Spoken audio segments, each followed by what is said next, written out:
Meus irmãos, a paz do Senhor Jesus. Paz do Senhor, irmãos.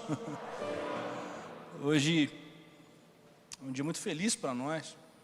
Mês passado nós, infelizmente, tivemos de cear de forma individual, mas poder retornar ao templo, sobretudo nesse que é o culto. É um culto instituído por Jesus de uma forma muito específica. É o culto da comunhão. Para nós é importante estarmos juntos e que bom que você aqui está. Se puder, abra sua Bíblia no Salmo de número 137. Palavra de Deus para nós na noite desse dia. Salmo 137.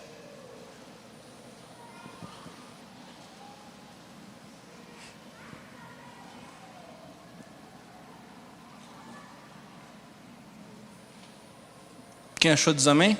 Amém. Às margens dos rios da Babilônia, nós nos assentávamos e chorávamos, lembrando-nos de Sião.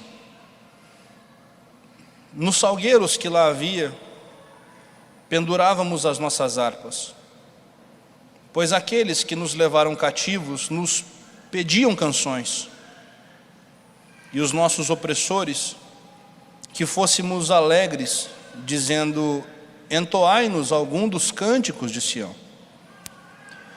Como, porém, haveríamos de entoar o canto do Senhor em terra estranha?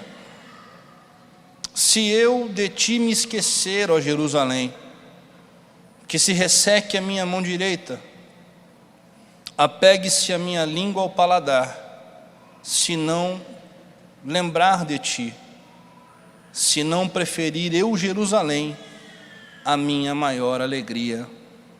Amém. Se você puder, feche os seus olhos.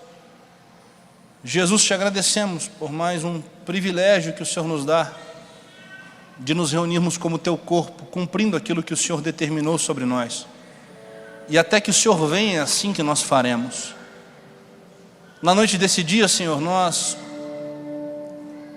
entramos na tua presença para te pedir que fale conosco, mais uma vez segundo o teu coração, através da tua misericórdia e da tua graça.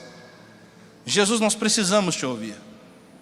Os dias são maus, são difíceis, os tempos são complicados, mas a tua palavra ainda nos restaura, a tua palavra levanta, a tua palavra cura. Atrás dessa câmera, Senhor, atrás dessa tela existem pessoas que precisam ouvir a tua palavra. Nesse templo existem pessoas que vieram para comungar do teu corpo, do teu sangue, mas cansados pelo que estão passando, vivendo, sofrendo. Jesus, envia sobre nós mais uma vez a tua direção, fala conosco. É pelo que nós cremos, chamamos a existência, por isso te agradecemos, dizendo amém. Se você puder, se assente, por favor.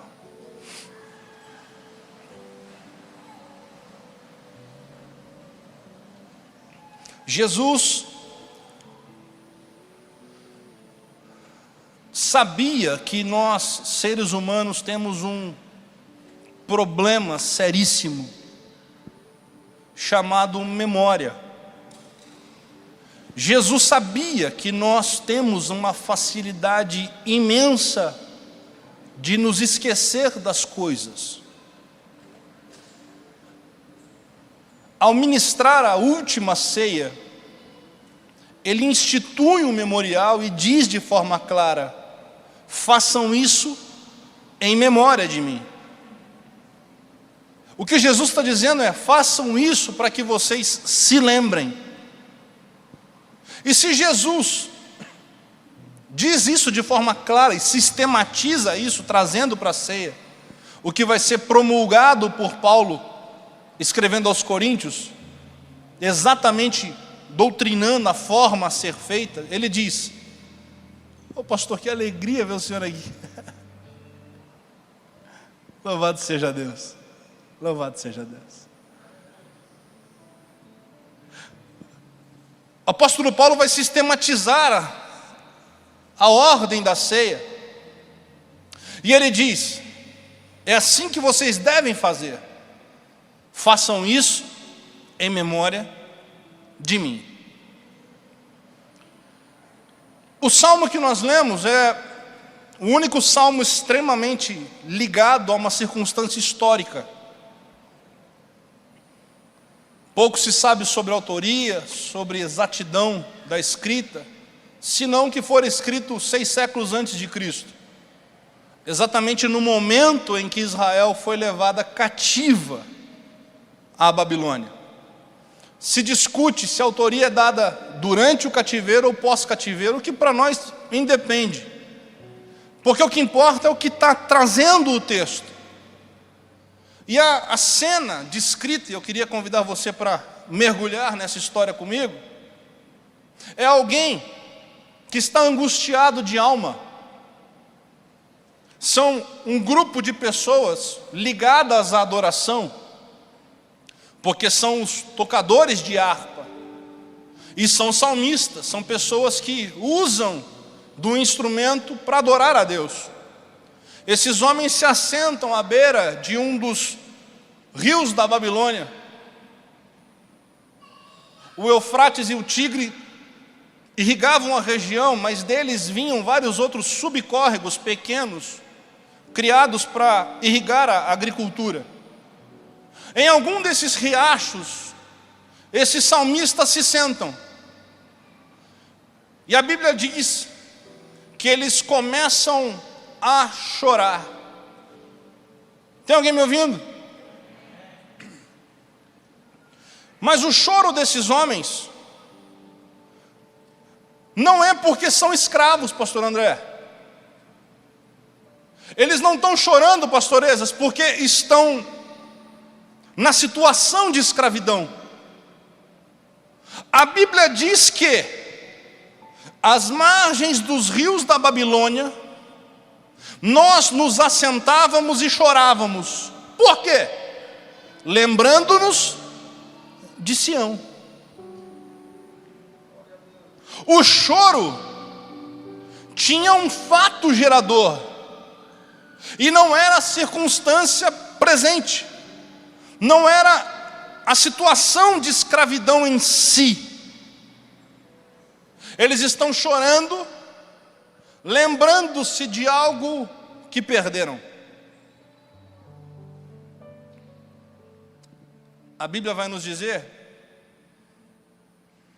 que ao perderem a guerra contra a Babilônia, a cidade de Jerusalém é destruída. Pessoas morrem. E ao subjugar Israel, eles pegam os melhores e levam como escravos para uma outra terra. Tem alguém me ouvindo, gente? Eles os levam, grupos e mais grupos de pessoas, que são obrigadas do dia para a noite a deixar tudo que têm e para sobreviver, se veem obrigadas a se submeter a um sistema opressor de jugo, de pressão. O que esses homens estão vivendo, e Daniel, o livro do profeta Daniel, descreve muito bem parte desse contexto, é que a situação que eles enfrentam é uma situação de perda,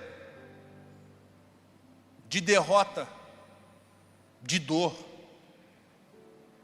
Estar na Babilônia é ter perdido batalha, ter perdido pessoas amadas, é ter perdido seu direito de locomoção, é ter perdido seu direito à liberdade, é ter perdido coisas que lhes eram preciosas. Alguém me ouve? Eu estava pensando esses dias, meu pai nasceu no ano de 1941, e eu pensando sobre idade, eu falei, nossa, meu pai nasceu na época da Guerra Mundial.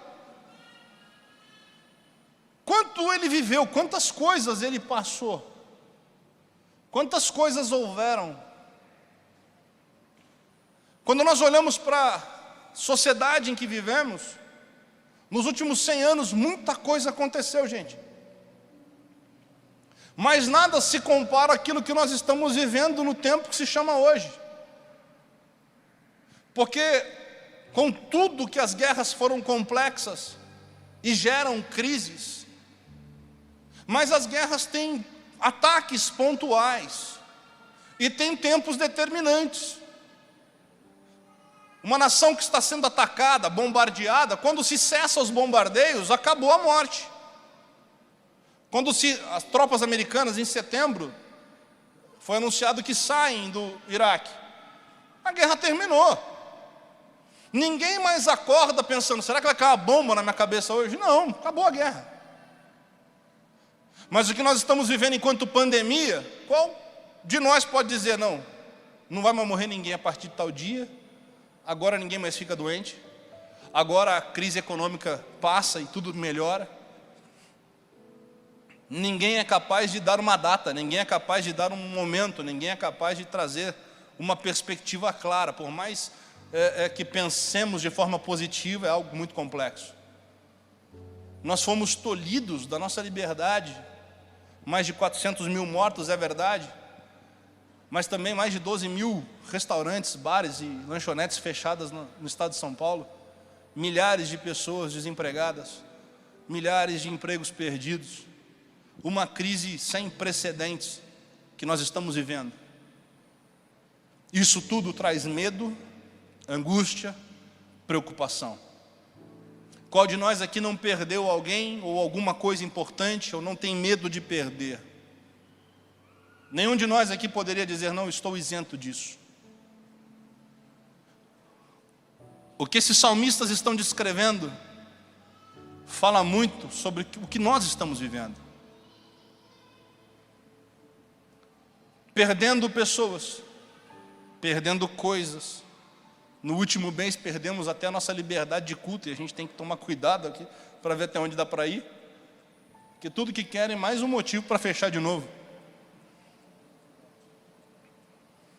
Só que o que chama atenção nesse texto, e é isso que eu queria pensar com vocês, nesse que é o nosso culto da família, é que os salmistas que estão descrevendo esse contexto nunca passaram uma crise como estavam passando. Nunca enfrentaram uma circunstância como estavam enfrentando. Porque eles nasceram debaixo de uma promessa. Eles nasceram em uma promessa que se tornou realidade. A promessa que começa em Abraão, lá em Ur dos Caldeus, que vai se consolidando, através de Davi, quando ele compra a Era de Araúna e paga um preço justo, então se edifica a grande cidade de Jerusalém. As pessoas que nascem, que foram feitas cativas, estão vivendo debaixo de um tempo de prosperidade. Para esses salmistas acostumados a tocar a harpa, e tocar harpa em Israel significava festejo de vitória.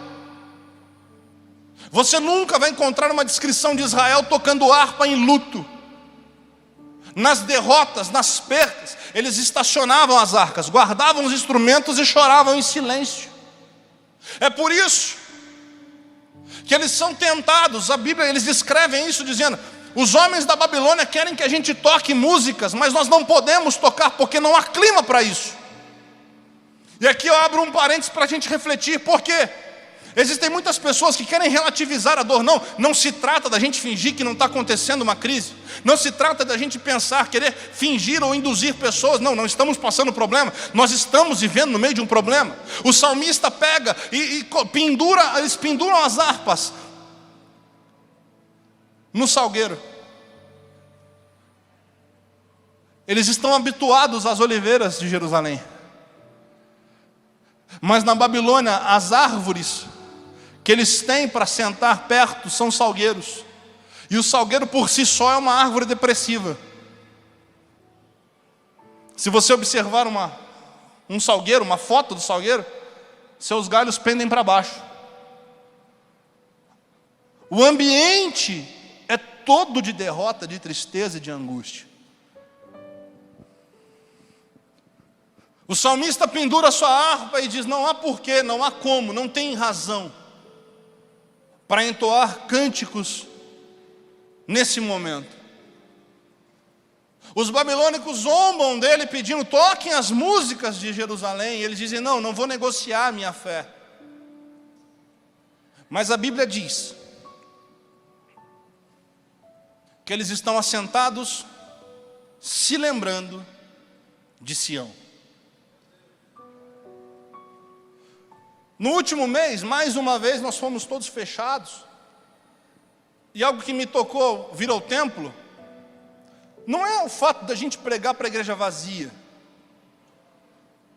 Até porque quando você começa como eu comecei, para ter a mídia da igreja, eu já tenho mais público do que eu tinha me ouvindo pregar quando eu comecei dirigindo a igreja. Então, só os irmãos para fazer a igreja funcionar, já tinha mais gente do que eu costumava pregar. Então não se trata de pregar para 2 ou 3 pessoas.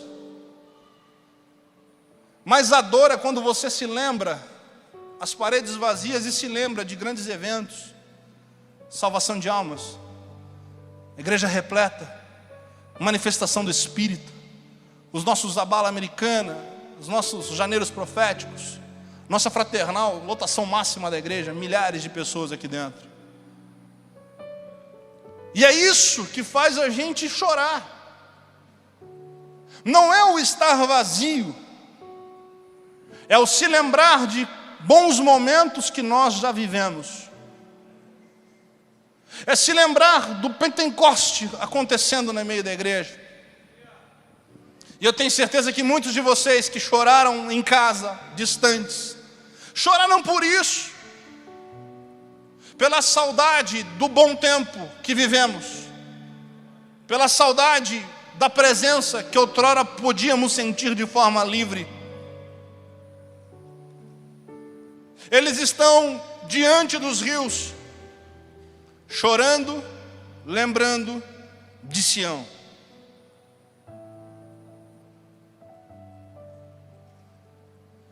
Só tem um detalhe: eles estão escravos, mas a escravidão não fez deles babilônicos. Sadraque, Mesaque e Abednego, Daniel, foram levados para lá, tiveram seus nomes originais mudados. Tem alguém me ouvindo? Mas não se tornaram um deles. Eu vou melhorar isso. Sadraque, Mesaque e Abednego, 9 nomes de Ananias, Misael e Azarias, tiveram seus nomes, seu corte de cabelo, sua roupa, seus hábitos, tudo isso foi mudado pela crise. Mas a crise não muda a sua essência. A prova disso é que 3 vão para a fornalha, o outro vai para a cova dos leões, e os salmistas estão na beira do rio chorando e dizendo: nós nos lembramos de Sião. O que é isso, pastor? A crise pode mudar nossa rotina. A adversidade que nós estamos vivendo pode ter mudado nossos horários, pode ter mudado nossas reuniões, pode ter mudado nosso direito de ir e vir, pode ter atrapalhado alguns projetos, pode ter mudado algumas rotinas, mas não transforma quem nós somos. Eu vou dizer de novo, você que está aqui angustiado e preocupado, nós estamos em crise, mas não somos da crise, não nascemos para a crise e não morreremos nessa crise. Nós estamos no momento adverso, assim como esses homens estavam escravizados, mas eles estão chorando dizendo: eu ainda me lembro de onde eu vim, eu ainda me lembro quem eu sou.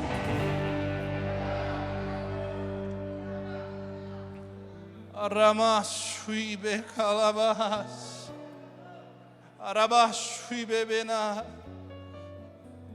O inimigo pode ter tirado o seu emprego, mas você não é um derrotado por conta disso.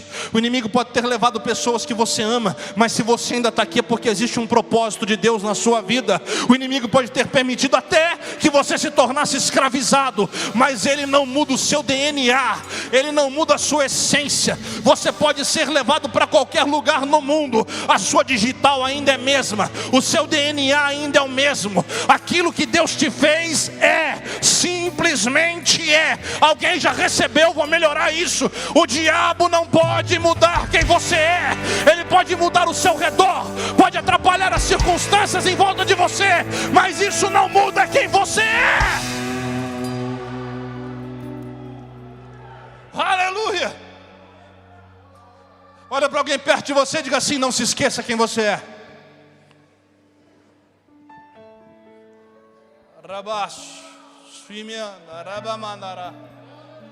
Melhora isso é profético. Não se esqueça quem você é. Levanta um dedo assim com muito cuidado, mas diz para ele: não se esqueça quem você é. Não se esqueça quem você é. E quem você é não é como você está. Você pode estar no momento adverso, mas isso não é quem você é. Você é aquilo que Deus disse ao seu respeito. E antes que te formasse, Ele te conheceu, te chamou pelo nome e disse: tu és meu. Aleluia. Aleluia. Aleluia. Alabancho rebashuime cambarás. Alabashuime namandarás.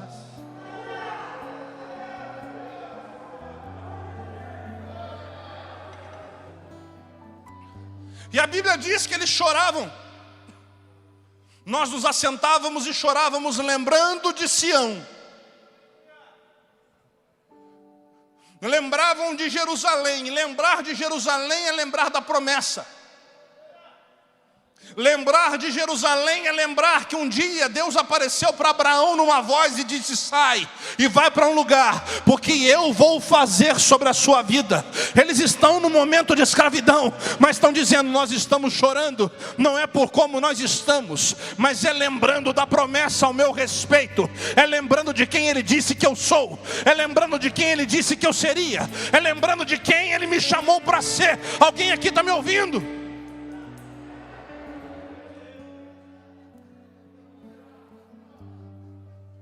E sabe algo que todos nós temos em comum? Diga comigo: testemunho. Não entendeu, né? Se tivesse entendido, tinha dado um glória aí. Vou fazer um curso com o André e com o Oswaldo para aprender a puxar o pessoal para esses momentos. Quero aprender aquele negócio: o primeiro a pular da cadeira recebe. Vocês me ensinam a fazer isso? Presta atenção. Se tem uma coisa que todos nós temos em comum, é um testemunho. Quer ver? Onde Ele te encontrou? De onde Ele te tirou? Aquela doença que o médico disse: não tem mais jeito, e você está aqui agora aí. Aquele momento de depressão que todo mundo diz assim: você vai morrer nesse crime aí, vai morrer aí no meio desses amigos ruins que você escolheu. E você está aqui hoje, com um paletó, uma gravata, com uma Bíblia do lado, com o seu marido do lado, carregando o seu filhinho para a igreja. Lá atrás, até sua família desistiu, dizendo assim: isso não vai dar longe. E você está aqui hoje, falando em língua estranha, recebendo a presença, e veio na igreja, porque diz assim: hoje é dia de cear, e eu tenho que estar lá. Alguém aqui mais já viveu isso? Onde é que está o primeiro? Tem mais alguém com testemunho? Tem mais alguém que tem alguma coisa para lembrar? Tem mais alguém que pode lembrar que o diabo disse: vou destruir tua família, e hoje você e sua casa estão aqui? Tem alguém aí?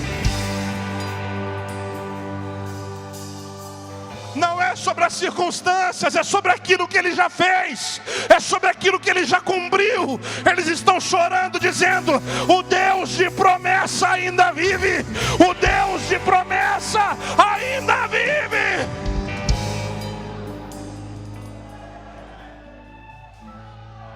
Ramashuide kamalabahas. Aramamandarabacho nemikalabashi.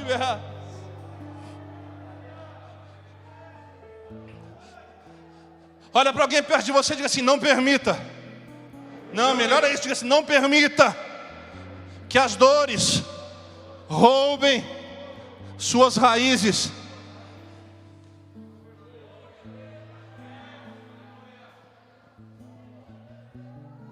Jó diz assim: ainda há esperança para a árvore cortada,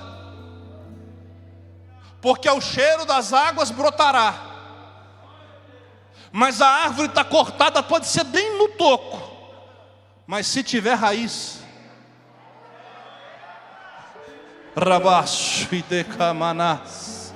Não permita que a crise roube a tua raiz. O que é isso, pastor? Você pode estar vivendo o pior momento da história da sua vida. Você pode estar passando as piores dores que você jamais pensou em existir, imaginar que pudesse viver. Mas ouça essa palavra de Deus: isso não define quem você é. E se a raiz estiver firmada ao cheiro das águas, vai brotar.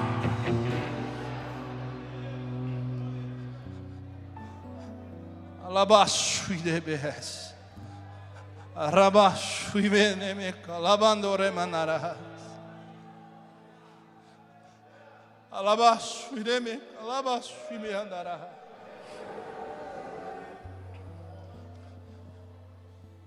E o que o salmista está dizendo é convicção. Diga comigo: convicção. Eles estão na Babilônia.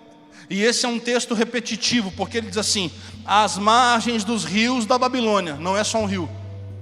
E ele diz assim: nós nos assentávamos e chorávamos. Não foi só uma vez. Não foi só um dia.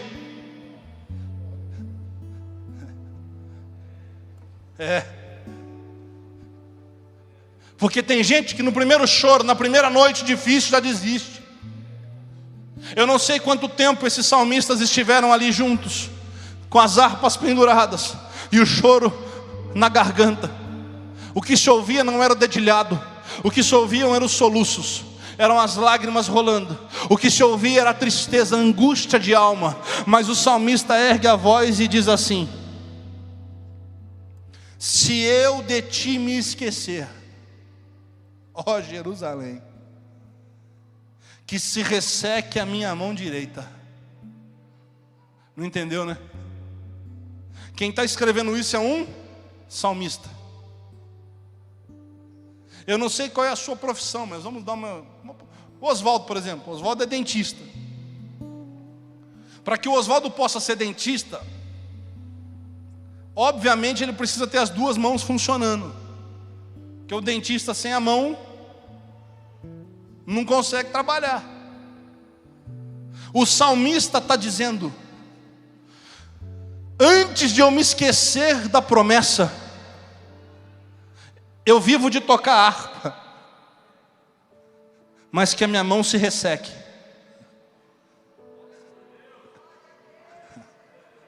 O salmista está dizendo: antes do meu trabalho, vem a minha fé. Antes daquilo que eu nasci para fazer, é aquilo que eu nasci para ser.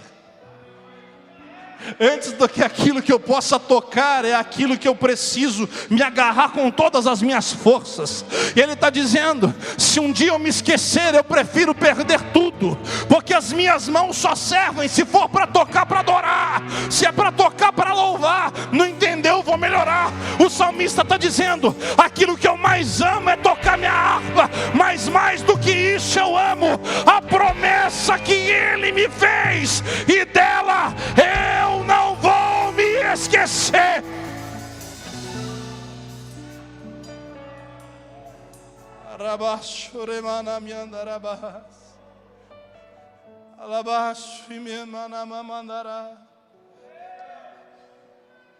Nessa rápida palavra de hoje, nessa mensagem de hoje, eu vim aqui para te pedir: não esquece de Deus.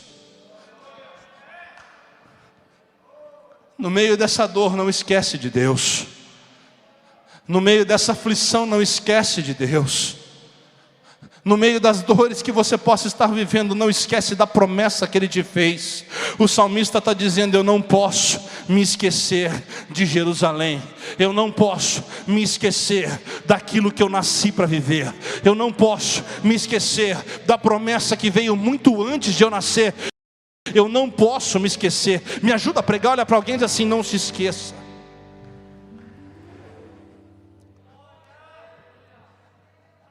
Pastor, mas eu estou aqui derrotado. Não, você já venceu. As circunstâncias desse tempo presente. Quem crer na palavra, estende a mão para receber. E mesmo sem entender, estende a mão aí, vai. As aflições do tempo presente, as dores que você está vivendo hoje, não há que se comparar ao peso de glória que está reservada nele. Não entendeu? Vou traduzir. Aquilo que você está passando de dificuldade hoje, não vai se comparar com a graça, com a bênção, com o milagre, com o novo tempo que ele vai trazer sobre a sua vida. Você pode estar derrotado, mas não perdeu a guerra, não perdeu, a história não acaba assim. Você pode ter perdido nesse momento, pode ter caído a lona, mas aquele que te toma pela mão direita te diz: filho, não temas, eu te ajudo. Aleluia, aleluia, aleluia.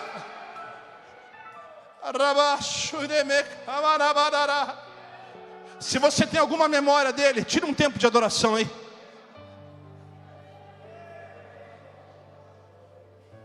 Só para você que tem alguma lembrança boa de Deus. Se ele já fez alguma coisa boa na sua vida, na tua história, então aumenta o barulho do glória a Deus aí. Fala em língua se você é batizado. Dá um glória a Deus alto. Faz alguma manifestação aí.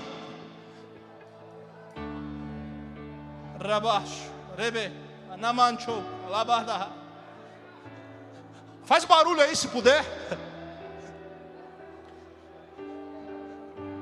Comece a envergonhar o diabo. O inimigo pode ter apostado que de hoje você não passava, esse final de semana você largava, mas eu vim aqui para te fazer lembrar daquilo que Deus já fez, daquilo que você já tem como história, daquilo que você sabe que Ele já agiu. Só quem tem testemunho começa a glorificar o nome dele aí.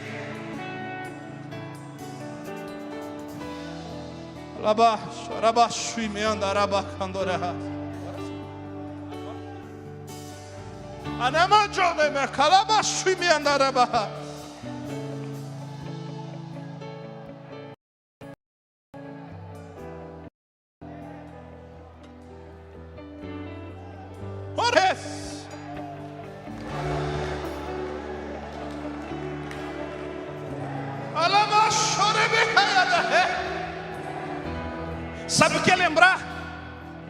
Lembrar é fortalecer a alma. Porque quando eu me lembro, eu me acalmo.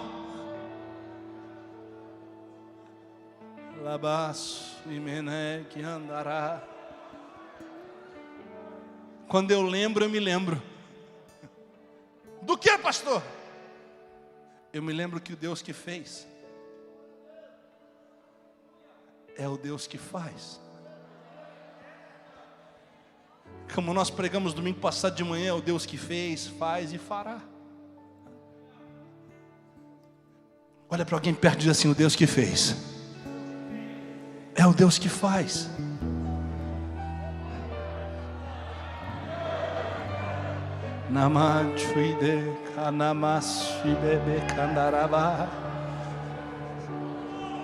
Tudo que o diabo quer fazer é te impedir de chegar no rio.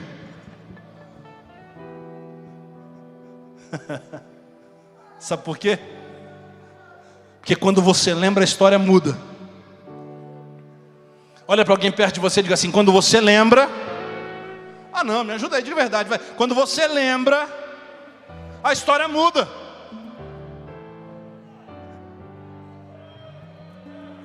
Você começa a chorar dizendo assim: como é que eu saio disso? Aí você lembra: peraí,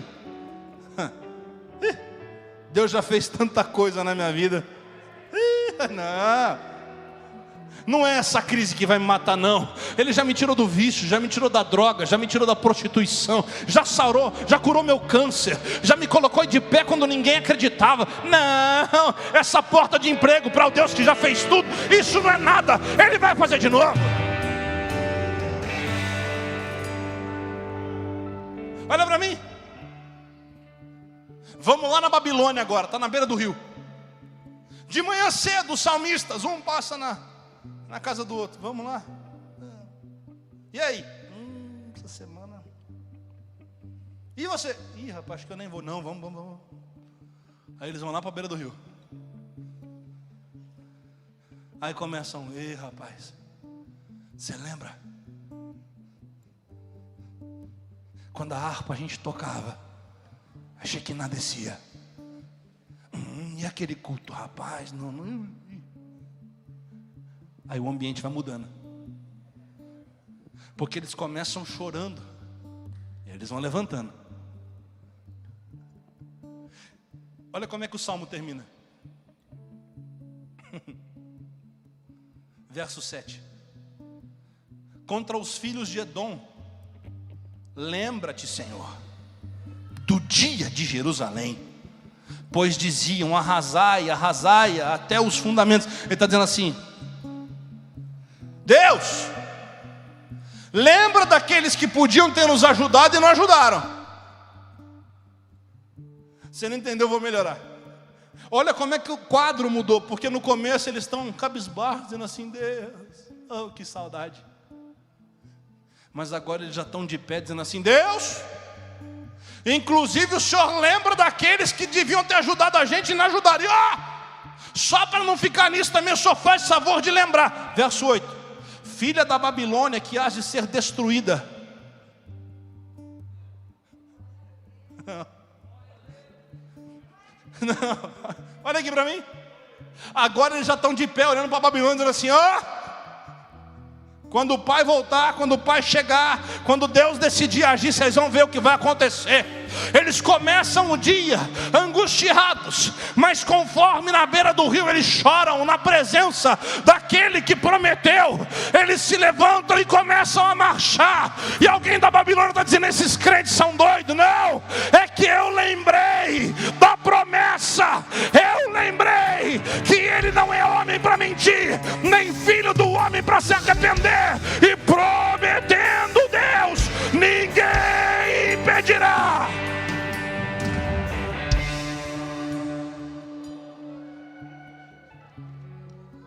Alabaço e decomanabaço e me andará. Traga a memória. Não se esqueça da tua promessa, porque é ela que vai te manter de pé. Quanto tempo vai durar a crise? Não sei. Quanto tempo a gente ainda vai sofrer? Também não sei. Como é que eu vou comer amanhã? Não sei. E a porta, pastor, quando vai abrir? Também não sei. Ele vai me dar um emprego? Não sei. Vai me curar? Também não sei. E o que o senhor sabe, pastor? Eu sei que é uma promessa sobre as nossas vidas. Eu sei que é uma promessa sobre a igreja. Eu sei que é uma promessa sobre a sua casa. Eu sei que é uma promessa sobre a sua vida. E é sobre isso que eu me mantenho. Não sobre aquilo em que estou, mas sobre aquilo que sou nele. Sobre aquilo que ele disse que eu sou. Sobre aquilo que ele derramou sobre a sua vida. É nisso que nós vamos nos apegar. Vai para a beira do seu rio. Vem para a beira do seu rio. Chora, se lamenta, se angustia, mas em nome de Jesus lembra da promessa, porque ela vai te colocar em pé.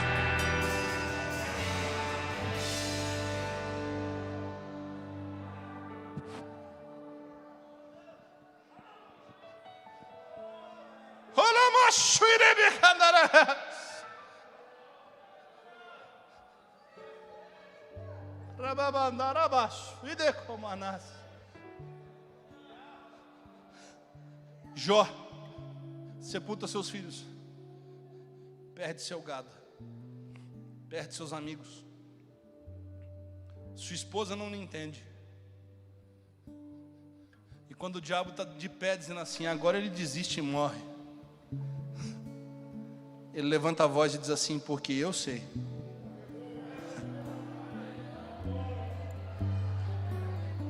Com todo respeito à sua crise, mas eu acho que a crise de Jó era pior do que a nossa.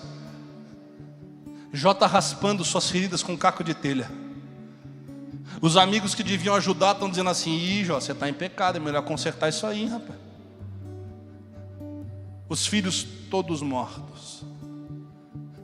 Mas Jó diz assim, eu estou vivo.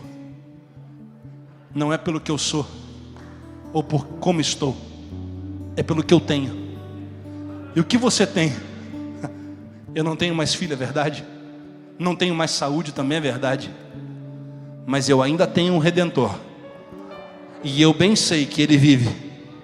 E eu também sei uma coisa: no fim, Ele se levantará.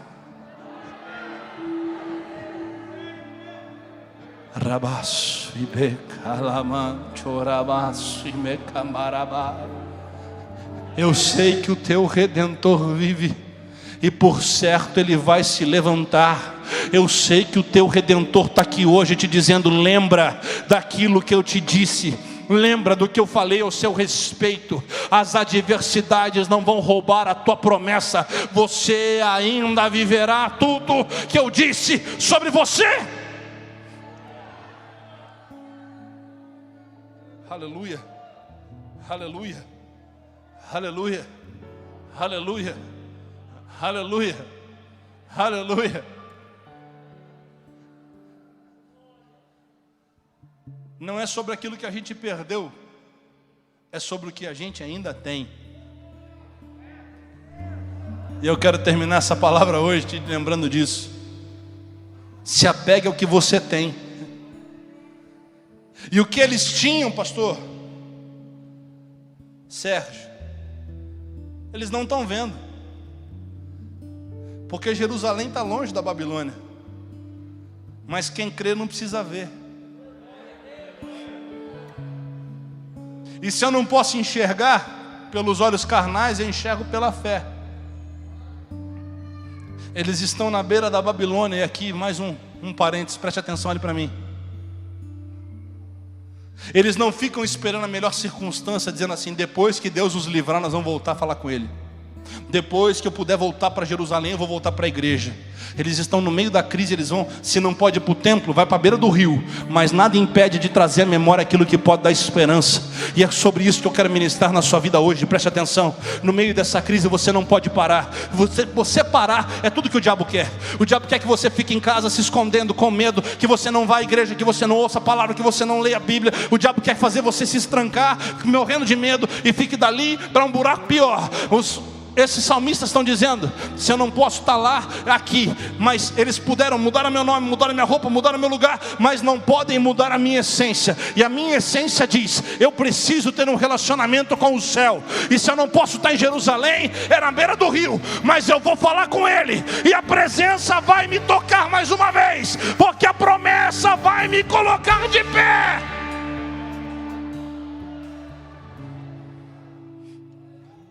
Aleluia, aleluia, aleluia. Às margens dos rios da Babilônia nós nos assentávamos e chorávamos, lembrando-nos de Sião. Aqui em Americana hoje nós choramos, nos lembrando das promessas. Hoje é o culto da promessa, porque ao participar disso aqui, nós estamos dizendo: Ele veio, subiu, mas há uma promessa dizendo: vou voltar, vou voltar. E é por isso que nós estamos aqui hoje, para lembrar da promessa dEle, para lembrar daquilo que Ele disse ao meu e ao seu respeito. E quando eu me lembro da promessa, eu cresço, porque o Deus que fez é o Deus que faz. Antes de nós orarmos, eu quero te pedir: se lembre do que Ele já fez. Se lembre de verdade de onde Ele te tirou e do que Ele já trouxe sobre você. Você vai perceber que é só mais um problema para um Deus que não conhece limitação. Fique em pé.